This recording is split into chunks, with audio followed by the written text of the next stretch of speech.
प्रसंग चल रहा है,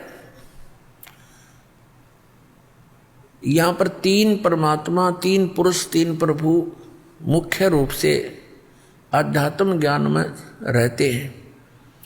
एक सरपुरुष, एक अक्षर पुरुष, एक परम अक्षर पुरुष, जिसको सच्चिदानंद घन ब्रह्म कहा है। श्रीमद् भगवद गीता अध्याय नंबर 15 के श्लोक नंबर 16 और 17 में तीन पुरुषों की जानकारी भिन्न भिन्न है।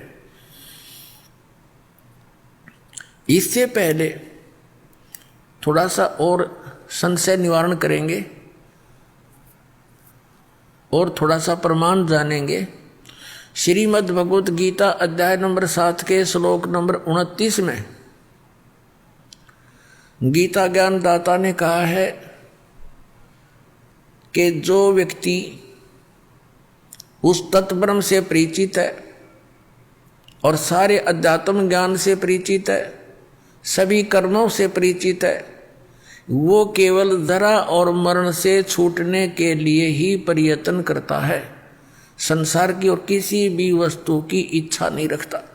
ये 7वें अध्याय के 29वें श्लोक में बताया गीता ज्ञानदाता ने, और 30 श्लोक हैं 7वें अध्याय में। फिर 8वें अध्याय के प्रथम मंत्र में श्लोक में गीता ज्ञानदाता से अर्जुन ने पूछा कि किम तत्ब्रह्म, वो तत्ब्रह्म क्या है और वो अध्यात्म ज्ञान क्या है, वो कर्म क्या है, वो तत्ब्रह्म क्या है, मुझे उसकी जानकारी दीजिए कि जिसको जानने के बाद साधक फिर यहाँ की किसी वस्तु की डिमांड नहीं रखता। 8वें अध्याय के 3 श्लोक में गीता ज्ञानदाता ने उसका उत्तर दिया है कि वो परम अक्षर ब्रह्म है। यानी गीता ज्ञानदाता से कोई अन्य समर्थ शक्ति है, वो सुप्रीम गॉड है, वो परम अक्षर ब्रह्म है। अब प्रमाण देखिएगा, ये देखिएगा अध्याय नंबर 7 का, और यहाँ 29वां श्लोक है। यहाँ संस्कृत है इसकी। जरा मरण मोक्षाय, जरा माने बुढ़ापा वृद्धावस्था, मरण मृत्यु, मोक्षाय माने मोक्ष के अर्थ, मोक्ष के लिए, उस जरा और मरण से छुटकारे के लिए माम आश्रित है, मेरे इस ज्ञान का आश्रय करके के तत्वदर्शी संत की खोज कर ले, वो बताएंगे। उसका आश्रय करके यतनती, ये जो प्रयत्न करते हैं, जरा मेरे उस ज्ञान का को आधार बना कर तत्वदर्शी संत की खोज करके जो प्रयत्न करते हैं, किस लिए, जरा और मरण से छूटने का, ते ब्रह्म तत्विदु कृष्णम अध्यात्म कर्म च अखिलम। इसका अनुवाद देखिए। गीता ज्ञानदाता कहता जो मेरे शरण हो गए, जरा माने वृद्धावस्था, मरण से यानी मृत्यु से छूटने के लिए प्रयत्न करते हैं, यत्न करते हैं, वे पुरुष तत् ब्रह्म, तत् उस ब्रह्म को, तत् ब्रह्म को, संपूर्ण अध्यात्म को तथा संपूर्ण कर्मों को जानते हैं। अध्याय नंबर 7 के 30 में इतना कहा है कि जो मुझे जानते हैं इस सब रूप में, तो वो मुझे ही जानते हैं, आगे नहीं जानते वो। अब इसके साथ ही ये है 8वें अष्टमो अध्याय, इसके प्रथम मंत्र में अर्जुन ने पूछा किम तत्ब्रह्म, अर्जुन वाच किम तत्ब्रह्म, आपने जिस इस तत् ब्रह्म, उस ब्रह्म को, संपूर्ण अध्यात्म को, संपूर्ण कर्मों को जानते। तो यहाँ पूछा है 8वें अध्याय का प्रथम मंत्र में किम तत्ब्रह्म, और कीमत अध्यात्म, और किम पुरुष, किम कर्म पुरुषोत्तम, अधिभूत च किम प्रोक्तम, अधिदेवम किम उच्यते। वह ब्रह्म क्या है, हे पुरुषोत्तम, वह ब्रह्म क्या है। तो गीता ज्ञानदाता ने अब इसी गीता अध्याय नंबर 8 के और श्लोक नंबर 3 में कहा है वह परम अक्षर ब्रह्म है। वह परम अक्षर ब्रह्म है जो गीता ज्ञानदाता से अन्य और समर्थ है।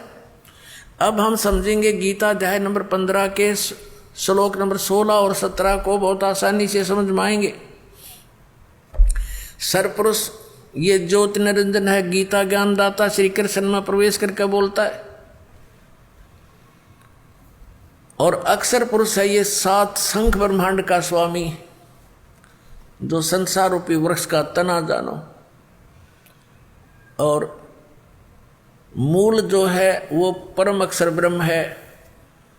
अब देखिएगा गीता अध्याय नंबर 15 का श्लोक नंबर 16 और 17, ये देखिएगा। इसके नीचे से पढ़ा 16वां यहां श्लोक है। दिवौ इमौ पुरुषौ लोके सर च अक्षर है एव च। इस लोक में दिवौ माने दो, पुरुषो माने परमात्मा वेल नोन है।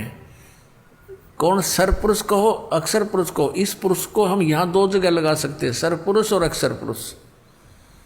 और इनके अंतर्गत जितने प्राणी हैं वो तो नासवान हैं, जीवात्मा किसी की मरती नहीं है, तो सबका, गधे की भी नहीं मरती। यह अनुवाद देखें।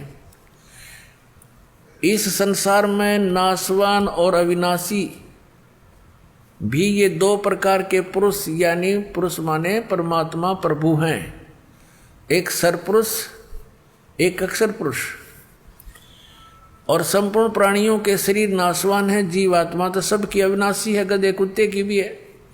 अब 17 में कहा कि उत्तम पुरुष तो अन्य इन दोनों से, इस सर और अक्षर से, ये दो पुरुषों से अन्य है। उत्तम पुरुष है तो अन्य, और परमात्मा इति उदारते है, जिसको परमात्मा कहा जाता है। ये लोक त्रयम् आविश्य विभर्ति, जो तीनों लोकों में प्रवेश करके सबका धारण पोषण करता है, अवय ईश्वर है, वो वास्तव में अविनाशी परमात्मा है। उत्तम पुरुष यानी श्रेष्ठ प्रभु तो कोई और है, इन दोनों से, 16वें श्लोक वालों से अन्य है, और ही है। तीनों लोकों में प्रवेश करके ये संसार रूपी वृक्ष से, सब पूरे संसार रूपी वृक्ष को, यानी जड़ों से ही आहार प्राप्त होता है, यानी उस परमात्मा से ही सबका धारण पोषण हो रहा है। वो सबका मालिक है, सबका दाता है।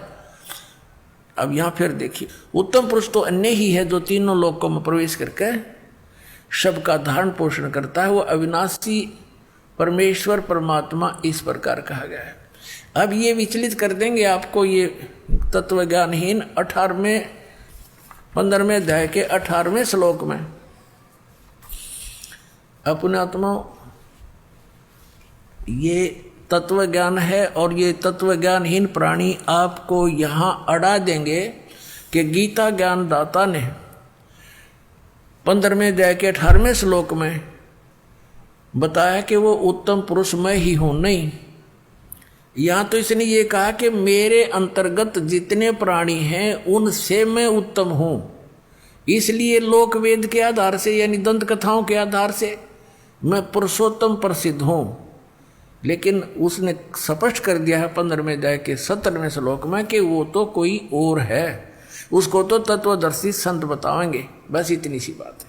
ये देखो, इसका यह अनुवाद है गीता अध्याय नंबर 15 का और श्लोक नंबर 18।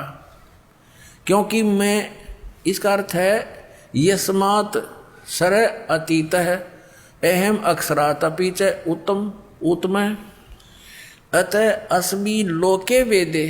लोके वेदे माने लोक वेद में, दंत कथाओं के आधार में मैं पुरुषोत्तम प्रथित माने प्रसिद्ध हूँ। क्योंकि मैं नासवान जड़ वर्ग क्षेत्र से तो सर्वथा अतीत हूँ, और अविनाशी जीव आत्मा से भी उत्तम हूँ। इसलिए लोक और वेद में पुरुषोत्तम नाम से प्रसिद्ध हूँ। अब यहाँ इसने क्या कहा है? यदि ये और साथ में श्लोक आपको ना सुनाए जाते तो यहाँ आपकी बुद्धि नहीं सेट होती। ये कहता कि मेरे अंतर्गत जितने भी प्राणी आते हैं, क्योंकि ये केवल 21 ब्रह्मांड का स्वामी है, और इसको सरपुरुष भी कहते हैं। तो ये कहता मेरे अंतर्गत जितने प्राणी हैं वो चाहे तो नासवान जड़ वर्ग है, और चाहे अविनाशी जीवात्माएं हैं, उनसे मैं उत्तम हूँ, श्रेष्ठ हूँ। इसलिए इस दंत कथा के आधार से, लोक वेद के आधार से मैं पुरुषोत्तम प्रसिद्ध हो रहा हूँ। वास्तव में पुरुषोत्तम तो उसने बता दिया कोई और ही है।